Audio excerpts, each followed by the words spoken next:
2/3 সংখ্যাগরিষ্ঠতা নিয়ে সরকার গঠনের মধ্য দিয়ে যে গণতন্ত্র ফিরিয়ে আনা হয়েছে তা রক্ষা করবে বিএনপি, জানিয়েছেন দলের স্থায়ী কমিটির সদস্য ডক্টর মঈন খান।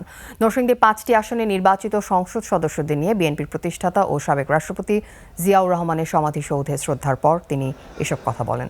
মঈন খান বলেন, স্বাধীনতার পক্ষে কাজ করছে বিএনপি। বহুদলীয় ও সংসদীয় গণতন্ত্রে বিশ্বাসী দল হিসেবে তারেক রহমানের নেতৃত্বে দেশকে এগিয়ে নেওয়া হবে।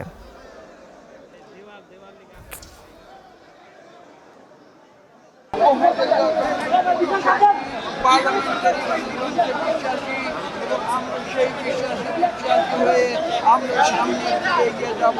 বিএনপি একদলীয় পাঠশাল শাসন, যেটা বাংলাদেশের উপরে জগদ্দল পাথরের মতো ছিল, সেই ধারণায় বিএনপি বিশ্বাস করে না।